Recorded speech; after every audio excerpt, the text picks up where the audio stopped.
Bonjour et bienvenue pour ces nouvelles news de la paracha de la semaine.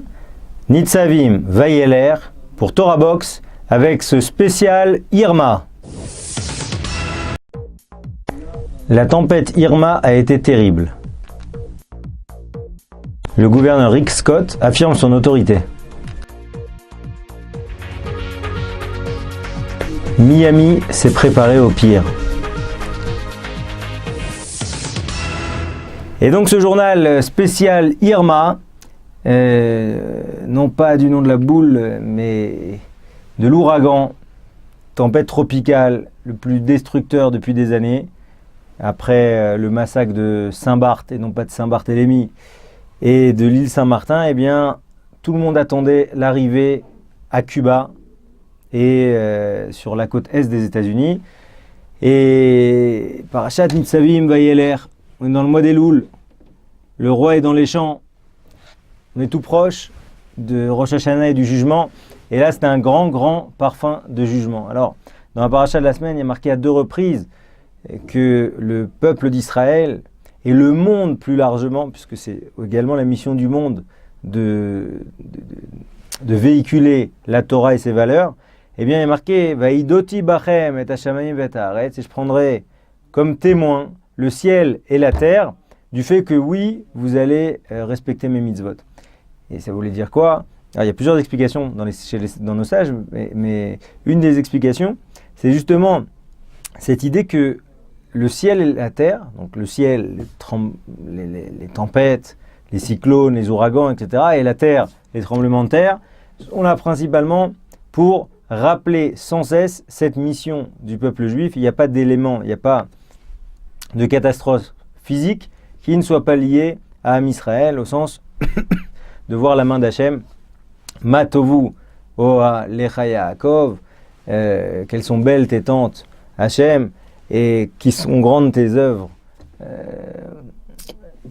Tout ce que tu crées est impressionnant. Il y a, pour ceux qui ont étudié Brachot, il y a de nombreuses bénédictions spécifiques, justement quand on voit des choses comme ça. Oseh Maaseh Bereshit, on se rappelle qu'Hachem a créé le monde. C'est-à-dire que finalement, quand on voit de telles choses, on comprend qu'il y a une force supérieure. Et là, Aïdoti Bachem, c'est ça ce que nous rappelle le Rambam, c'est principalement l'objectif de ces rendez-vous que nous avons ensemble, à savoir voir la main d'Hachem dans chaque chose du quotidien et se rappeler qu'il nous gère. Et ne pas attendre justement ce genre de catastrophe pour s'en souvenir. Et c'est ça c'est ça tout l'enjeu. L'enjeu est marqué Atem Nitzavim Kulechem Ayom. Ayom, comme vous êtes aujourd'hui debout, vous êtes aujourd'hui en vie, vous êtes aujourd'hui présent, de la même manière que vous avez été présent au Har Sinaï, au mont Sinaï pour recevoir la Torah, de la même manière, chaque jour, vous devez sentir cette nouveauté, ce Ayom, qu'aujourd'hui vous avez reçu la Torah. Aujourd'hui, vous avez reçu cette existence à vivre et ce travail à effectuer, ce travail personnel à effectuer. C'est ça la force. La force, c'est ne pas avoir besoin de rappel à l'ordre, ne pas avoir besoin de tempête, ne pas avoir besoin de ça pour se rappeler pourquoi on est venu au monde. Et c'est principalement là l'intérêt de ces événements tragiques. Alors, dans la paracha de la semaine, on a également la passation de pouvoir entre Moshe qui dit que voilà, c'est son dernier jour, il n'a plus la force de mener des combats. En réalité, nos sages expliquent qu'il n'a plus la force d'aller et venir, ça veut dire de comprendre les textes et d'en tirer des interprétations pratiques. Et donc du coup, c'est la preuve même ça y est, qu'il a perdu son autorité au profit justement de Yoshua, au profit de son disciple. Et Moshe Rabbeinu lui inculque, le valide encore une fois devant les skenim, devant les anciens, d'accord? Il lui transmet son autorité et il lui dit Chazak, Vehematz, sois fort, conforte-toi, renforce-toi, parce que c'est dur de gérer le peuple juif. C'est très dur de gérer tout ce Am Israël. Maintenant, à côté de ça, pour y arriver, il faut être ferme. C'est toi le chef. Ça veut dire quoi, c'est toi le chef?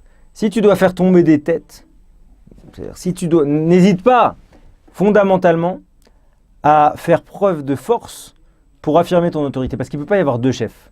Il n'y a rien de pire que que ce peuple soit livré à une pâle confrontation entre plusieurs types qui viennent contester ton autorité. C'est impossible. C'est ça qu'il lui dit, Chazak ve'ematz, toi qui es quelqu'un des tentes, c'est-à-dire qui est quelqu'un de l'étude, qui est quelqu'un de la soumission, puisqu'il était en soumission totale à Moshe toute sa vie, tu dois maintenant être un vrai chef. Ça veut dire quoi? Tu sais, une fois que tu as validé Minatora, grâce à la Torah, ce qu'il fallait faire, tu dois imposer ça aux gens de façon extrêmement claire.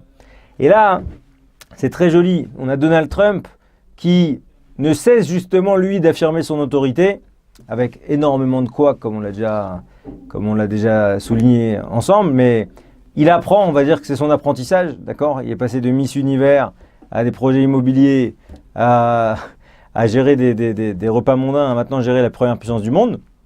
Donc il apprend. Je pense que vers la fin de mandat, il aura compris ce que c'est qu'être président. Mais en tout cas, là, pour le coup, il gère particulièrement bien la crise.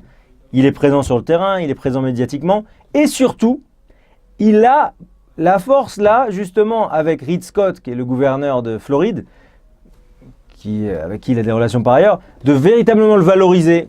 Vous avez un excellent gouverneur. Il sait ce qu'il faut faire. Gouverneur qui est monté au créneau très tôt, très fort, avec des mots très durs, en disant attention, c'est un cyclone nucléaire. Et là, c'est très beau. Il a dit, sans le savoir, il a repris les parachas depuis 2-3 semaines, qui disent Bachartem Bachaim, vous devez choisir la vie. Il y a toutes ces parachutes, et finalement, c'est le leitmotiv du Sefer Devarim, du dernier livre de Moshe, à savoir, écoutez les amis, il y a la vie et la mort, le bien et le mal. C'est à vous de choisir. La vie, elle est simple en réalité. Et le discours, le dialogue avec son Yetzer Hara, il est simple. Soit vous restez à Miami et vous allez mourir, soit vous écoutez le gouvernement, vous allez dans les refuges, vous quittez les lieux et là vous allez vivre. Parfois, la vie, elle est extrêmement simple. C'est pas compliqué. Et appuyé par le président, d'accord, avec une vraie force rhétorique, d'accord, il est justement Rick Scott ici, il a fait preuve de cette autorité qui est nécessaire, chacun à son niveau, en tant que parent, en tant qu'enseignant, en tant que salarié qui a un poste, qui a des responsabilités. Et c'est justement cette capacité à faire passer un message et à valoriser sa place. Enfin, pour terminer ces news, on ne peut pas faire l'économie du parallèle entre justement ces préparatifs de Miami, de finalement une grande partie de la Floride, et des préparatifs pour Rosh Hashanah. Yom Hadin. Rosh Hashanah, c'est Yom Hadin, le jour du jugement. Rosh Hashanah, c'est là, c'est pendant ce jour-là, ou sur ces 2 jours-là, en fonction du niveau des personnes, que tout le potentiel de l'année prochaine sera validé. C'est pendant ces 2 jours-là que vont se jouer les enterrements de l'année prochaine, les maladies de l'année prochaine, les réussites de l'année prochaine, les problèmes éducatifs de l'année prochaine. Tout va se jouer pendant ces 2 jours-là. Tout va d'après la préparation. Et c'est pour ça que Rosh Hashanah, c'est le premier jour de l'année et pas le dernier jour de l'année. On ne tire pas le bilan à Rosh Hashanah. À Kippour, on tire un bilan. À Rosh Hashanah, on prépare l'avenir. Miami prépare l'avenir. Qu'est-ce qui s'est passé toute cette semaine? C'est très très intéressant. 100 000 ordonnances, 100 000 personnes qui doivent quitter leurs habitations. 2 millions de personnes qui ont quitté l'État, 2 millions de personnes. Les magasins dévalisés, plus rien. Les pompes à essence asséchées. On demande le gouvernement a demandé des provisions pour minimum 3 jours. Les abris pleins à craquer. On prépare. C'est-à-dire chacun se préparait à la tempête, sans savoir ce qui allait se passer. Près de 2 millions de personnes privées d'électricité, des arbres. Il faut savoir que Miami, traumatisé par les événements passés, c'est extrêmement adapté. Aujourd'hui, on a des systèmes au niveau des fenêtres et des volets qui sont des systèmes extrêmement perfectionnés contre le vent. Les gens ont barricadé leurs fenêtres. Il y a des équipes en bateau, justement. Il y a des systèmes pour bloquer les vagues, etc. Bon, bref, aujourd'hui, il faut savoir que la Floride est numéro 1 dans la préparation justement des ouragans. C'est ça qui est fort. C'est-à-dire qu'à quel point, chacun à son niveau, on est capable de voir finalement la distance qui nous sépare d'une vraie préparation à Rosh Hashanah. Parce que normalement, c'est ça Rosh Hashanah.